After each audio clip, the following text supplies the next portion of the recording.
ফিলিস্তিনি সংস্কৃতিতে মুকাওয়ামা শব্দের অর্থ প্রতিরোধ। ফিলিস্তিনিদের জন্য এর অর্থ দখলদারিত্ব ও অবিচারের বিরুদ্ধে লড়াই করা। এই ধারণাটি তাদের সংগ্রামের কেন্দ্রবিন্দু ছিল, বিশেষ করে আসলো শান্তি চুক্তির পর, যা শান্তিপূর্ণ প্রতিরোধের কথা বলে পশ্চিমা অর্থায়িত এনজিওগুলোকে নিয়ে আসে। বেশিরভাগ ফিলিস্তিনি মুকাওয়ামাকে একীভূত সর্বাঙ্গীন ধারণা হিসেবে দেখে থাকেন।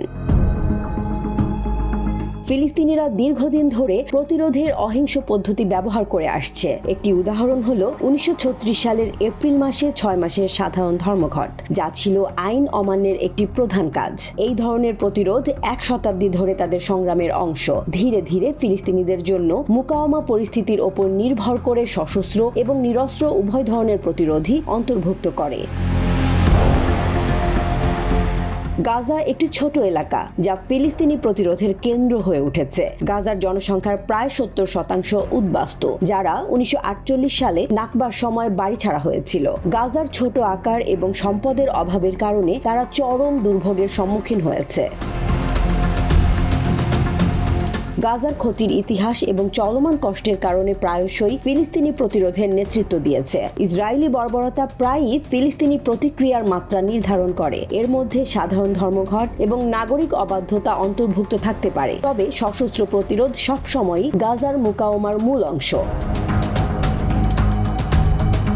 বিচ্ছিন্নতা এবং অবরোধ সত্ত্বেও গাজার জনগণ নিজেদেরকে বৃহত্তর ফিলিস্তিনি সংগ্রামের অংশ হিসেবে দেখে। সম্মিলিত স্মৃতি ও পরিচয়ের মাধ্যমে এই ঐক্যের বোধ বজায় থাকে। ফিলিস্তিনি প্রতিরোধের শক্তিশালী ঐতিহাসিক শিকড় রয়েছে। 1935 সালে সিরিয়ার প্রচারক ইজ-আল-দিন আল-কাসামের কাছ থেকে প্রতিরোধের প্রথম আহ্বান এসেছিল। ফিলিস্তিনিদের ব্রিটিশ এবং ইহুদিবাদী ঔপনিবেশিকতার বিরুদ্ধে লড়াই করার আহ্বান জানিয়েছিলেন তিনি। এটি 3 বছরের বিদ্রোহের জন্ম দেয়।